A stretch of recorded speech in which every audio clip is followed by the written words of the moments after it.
8ൻ്റെ മണി കിട്ടാന്ന് കേട്ടിട്ടുള്ളൂ. അതിന്ന് കിട്ടി ഗൈസ്. വേറെ ഒന്നല്ല, ചെറുതായിട്ടൊന്ന് പൂച്ച മതി. വീട്ടിലൊക്കെ പൂച്ചയുണ്ടെങ്കിൽ കുറച്ച് സൂക്ഷിച്ചോ, എളുപ്പമല്ല. മാതിൽ കിട്ടിയത് രാവിലെ ആണെങ്കിലും നമ്മുടെ ശ്രദ്ധ കൊണ്ട് നമ്മൾ ഇഞ്ചക്ഷൻ എടുക്കാനൊക്കെ പോകുന്നത് രാത്രി. അപ്പോൾ നമ്മൾ തൃശ്ശൂർക്കാരായതുകൊണ്ട് നേരെ വിട്ടു ജില്ലയിലേക്ക്. ജില്ലയിലെത്തിയപ്പോഴോ ഡോക്ടറെ ടി ടി എടുത്തിട്ടുണ്ടെന്ന് ചോദിച്ചു. ഭാഗ്യത്തിന് ടി ടി എടുത്തിട്ടുണ്ട്. അപ്പോൾ 2 ഷോൾഡറിലും ഓരോ ഇഞ്ചക്ഷൻ തന്നിട്ട് പറഞ്ഞു, നേരെ മെഡിക്കൽ കോളേജിൽ വെക്കോ, ബാക്കി ഇഞ്ചക്ഷൻ നമുക്ക് അവിടെ നിന്ന് എടുക്കാമെന്ന്.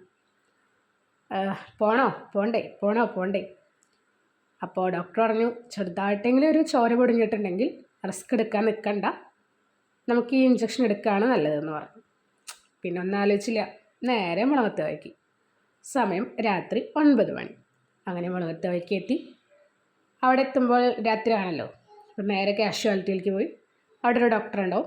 പുള്ളിക്കാരനോട് കാര്യം പറഞ്ഞപ്പോൾ നേരെ CMCയിലേക്ക്, കമ്മ്യൂണിറ്റി മെഡിസിൻ ക്ലിനിക്ക്, അവിടെയാണ് ഇത്തരത്തിലുള്ള പ്രതിരോധ കുത്തിവയ്പ്പൊക്കെ എടുക്കുന്നത്. അങ്ങനെ അവിടെ എത്തിയപ്പോൾ അത്യാവശ്യം നല്ല തിരക്കുണ്ടായിരുന്നു. 9 മണി ആയിട്ട് കേട്ടോ. എന്നിട്ട് നമ്മൾ അവിടെ ഡോക്ടറെ കണ്ടു. അപ്പോൾ ഒരു 2 ഷീറ്റ് ചാർട്ട് നമ്മൾ ഫില്ല് ചെയ്ത് കൊടുക്കണം. ക്വസ്റ്റ്യൻസ് ഡോക്ടേഴ്സ് തന്നെ ചോദിക്കും. അതായത് ഇപ്പം എന്നെ ഒരു പൂച്ചയാണല്ലോ മാന്തിയത്.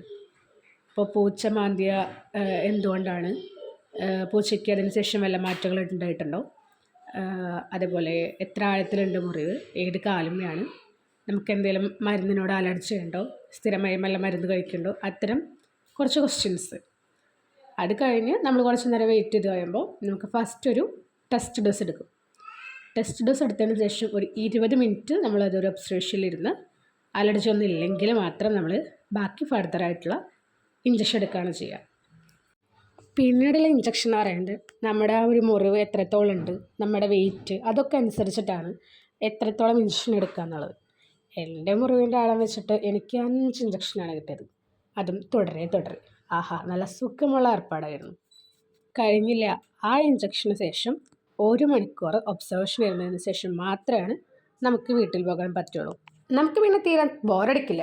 കാരണം നമ്മളിവിടെ വെയിറ്റ് ചെയ്യാതിരിക്കുന്നിടത്ത് ഇതേപോലെ സിനിമയൊക്കെ കണ്ടിരിക്കാം. ഇരുന്നിരിപ്പോണ്ട് ഞാൻ മേലെപ്പറമ്പിലാണ് വീട് ഒരു 3/4 ഭാഗവും, ലൂസിഫർ 1/4 ഭാഗവും കണ്ടു. മിനിമം ഒരു 4 മണിക്കൂർ കയ്യിൽ കരുതിയിട്ട് വേണം മെഡിക്കൽ കോളേജിലേക്ക് വരാൻ. പറഞ്ഞു വന്നത് എന്താണെന്ന് വെച്ച് കഴിഞ്ഞാൽ, നമ്മുടെ വീട്ടിൽ വളർത്തുന്നതായിക്കോട്ടെ, ഏതൊരു മൃഗമാണെങ്കിലും ഇതുപോലെ മാന്തലോ കടിയോ കിട്ടിയാൽ എത്രയും പെട്ടെന്ന് അടുത്തുള്ള ആശുപത്രി കാണിക്കാം. തിരിച്ച് വീട്ടിലേക്ക് 1 മണിക്ക്. ബൈ.